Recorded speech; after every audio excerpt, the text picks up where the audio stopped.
Is it the veto? It's quite early for that. But we'll be we'll be spectating right over here the game.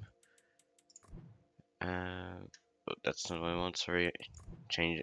It changed places for the new patch, so I just need to arrange the UI, and then we'll be good.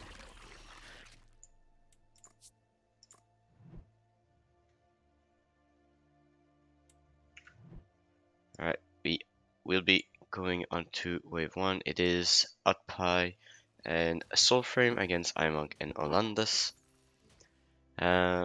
So we have HotPie going for Green Devil start. We have a Wanderer start on SoulFrame. iMunk going for the Zora. And we do have a Wireshroom plus Angler start to try and stack up as fast as possible this Angler on Olandes. We did see iMunk and Olandes going for some king ups here to prepare themselves, and HotPie and SoulFrame just deciding to save a bit of Mythia. So two styles of play, but this allowed HotPie to be 5 worker. SoulFrame decided to play a bit passive and stay 4 workers.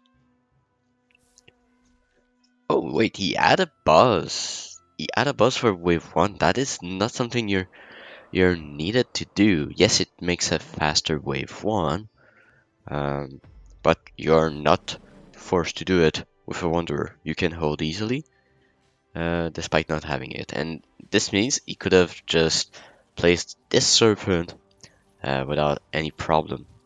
But he's saying 4 worker.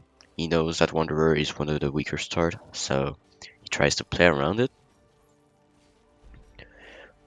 We'll see what he decides to do. There was no resend, so no leak are possible here. And a 40 cent onto Olandes was fend off due to the Oathbreaker in the split here. So this means that Olandes is able to push 5 worker, and now we have a risk from iMunk to go 5 worker, despite not receiving anything. He knows that this build is not too bad here on this wave, and so he will be able to fend it off. It is only a fiend. Should be manageable for iMunk. It might be a small leak, it's still at 80 cent. He is undervalued, so despite the user being very good on that wave, it can still be vulnerable because it's lacking some DPS. So it's looking like the Fiend is doing a lot of work onto Yuzora. Yes, the Yuzora dodged a lot, but just died now. There's a gargle between the Harpy and the wave, but it will not be enough. It will be a small leak for iMunk, but he was 5 worker already. It's 56% to an 80 cent, while be very far undervalued. So it's not the end of the world, but he is not getting an advantage out of that. He is losing some gold. He'll need to try and catch back up. We do have the angler stacking though on Olandes, so this is still a very good situation for him. And he fully covers, so this means that he has 125 gold exactly with the Sen, and so he is able to get that bounty hunter going. That is crucial to get some bonus stacks. He will be attacked by a brute, and that might be a little bit problematic for him.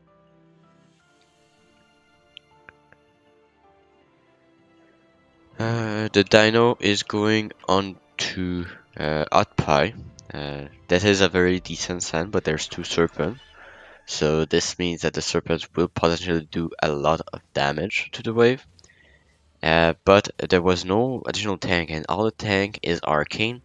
So the dino has a good chance of reaching those serpents. But the magic damage is good against the nature defense of those gargoyle, and the 2 serpents are indeed enough to be holding, but a resend could be a good idea here because the 2 serpents are not that great on wave 5. We didn't see, we didn't see the brute here, 33%. That is something to be expected when you're playing bounty hunter to leak this a little bit in the early game. Brutes are pretty much strong against everything you can do, We do still see him pushing a bit of workers. One worker as of now. So it is not the end of the world for him. He does go for the second Oathbreaker. Pretty vulnerable on wave 6 if he does that. So he had 80 gold. Yeah, he couldn't sell it. That's the best thing he could have done with the money he had. Um,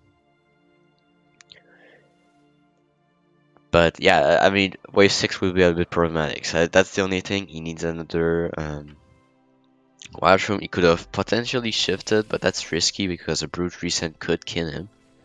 And he was susceptible to it.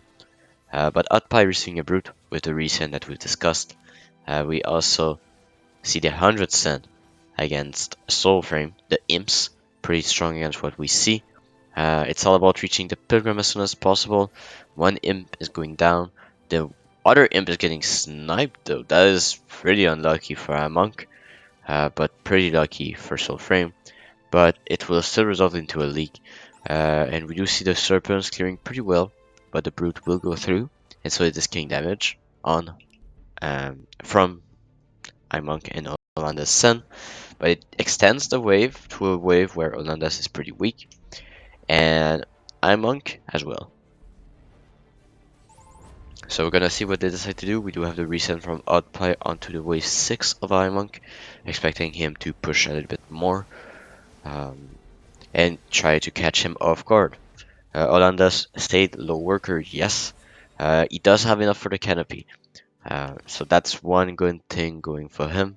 I do think the canopy is the correct move, him or the berserker, but it's just more versatile to go for the canopy. Because if you don't get sent on wave 6, then the berserker becomes weak on 7, while the canopy is okay on wave 6 and great on wave 7. So a better coverage of the two waves if you do the canopy, but if you know the send is coming here, then the berserker is better. Uh, since your ally is strong here, you still want to look for something that is stronger a little bit on the wave afterwards. But let's see how he does. The Canopy is a pretty decent tank, a pretty good damage dealer on wave 6. He clears half the wave, survives. It is targeting the Bounty Hunter now. The Brute is getting sniped. The Overkill is taking some aggro, which is pretty good. Now 3 Rocko going on the Canopy, and it will be enough to be holding. The 2 Rokkos are attacking the Overbreaker. The Overbreaker goes into a 1v1, and this is enough to clear. This is enough to clear also for iMunk. Pushing additional workers, HotPie holding, SoulFrame holding just barely to the recent. And now we do have Brutes, again from HotPie, trying to leak Olandes. But this canopy, the canopy decision coming clutch now, because you're able to push, you still have a decent tank, good damage as well. You might lose a little bit of stacks on the Angler. No, you'll be fine. It's exactly 20 units on that wave. Yes, the Sense contribute a little bit, but even if the Angler dies early, still fine. He still has place to put those stacks on it. We have the 10 Forker push also on the land. That's maybe a bit too aggressive here, considering the units he has. But that's only... Oh wait, he's not receiving the Brute, sorry. He's receiving only a Lizard. The Brute is on the Yuzora. The Pilgrim is very good paired with the Yuzora. Increases a lot of what the effective HP. Did we have a recent somewhere? No, only on iMunk and Olandes, pushing one more worker each, considering the situation. And we do have the Bounty Hunter. It will be probably dying? No, it will not. It will prevail. But no more stacks to be had here this game. This wave. iMunk at 12 worker, building up the pressure. I do hope to see them sending on wave 8. And they do not. They try to go for a the wave 9 instead. They expect a quarter to be coming from both sides. Well, it was already there on HotPie, so I can understand why the wave 9 call is made. We do have the recent here from SoulFrame going for some income, allowing Olandes to push one more worker and wait for the wave 10 before creating this first Kingpin, getting the extra stacks on wave 9. But he will need that Kingpin for wave 10 to have damage to kill it. Also, very neat build now after the reset from Olandes. Does have the gates to go for the late game, missing a bit of cheaper units, but you just need to manage your gold a little bit better in those situations. We do have the pack leader coming online from Olandes, the mole from HotPie onto iMunk. What does iMunk decide to do? He could go for the ogre here. The ogre onto the enemy side, pretty good because you kinda expect something like the samurai soul or another unit. Um, and the other unit is unknown, of course, but you can pretty much expect something like a millennium as a best case scenario, or a bunk. And against both of them, the ogre is pretty good.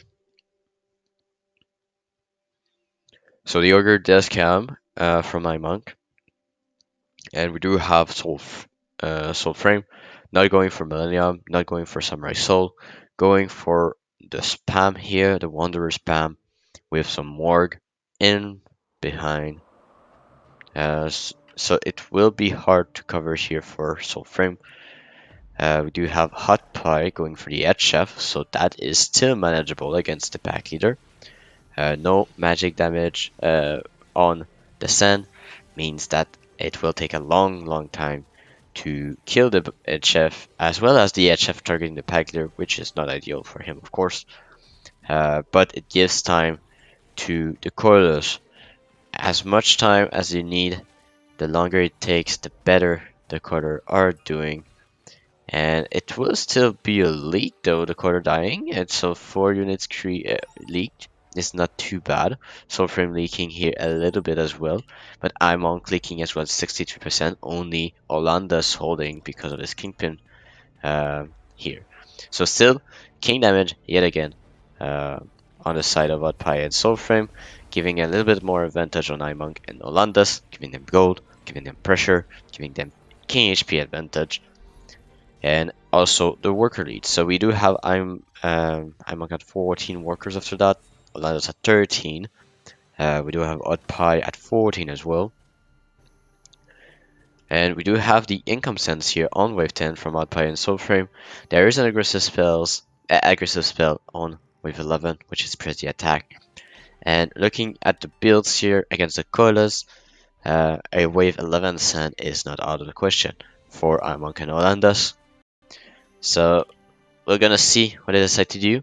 First of all, the Sky Queen should be enough to deal with the Dino Send here from out by SoulFrame. Sending a Cannoneer plus 2 Lizards should be handled pretty easily with the Berserker and the Kingpin coming up.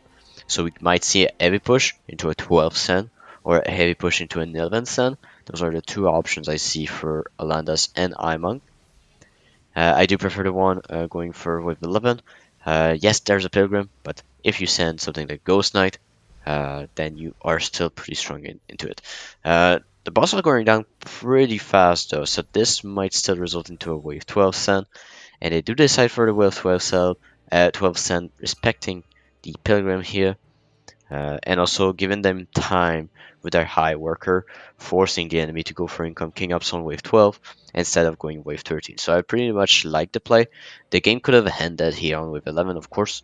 That is a possibility, but I can respect the possibility of the Lost Chieftain here and just respecting the fact that he might get it. It might be too much to handle. We don't have enough medium to deal with that. So we're just gonna wait it a little bit. So no aggressive spells coming up. They are going for the scaling here, going for the villain instead of closing out the game on wave 12 with press the attack. So villain on every single unit person except on the edge chef of HotPie. And they need to go soon. Yes, they are pretty strong on 12. Yes, they are pretty strong on 13 with the villain. But the more they wait, the more opportunities HotPie and SoulFrame have to fend up their next send due to the income lead and things like that. They do have a lot of workers, so that's one thing going into their advantage. And they might be waiting on 13 after seeing this board. And they do go for the 13th send. I think it is very fine to respect these kind of play from the opponent, but you need to realize what is your state into the game, right? So there was press the attack. You saw only colors, so that's a lot of pierce damage. So wave 11 is something you need be um, to be considering. And then wave 12, yeah, I can understand why wave 12 is kept here. The boar's presence here give a lot of time to the colors, but colors is the only pierce damage it has, right?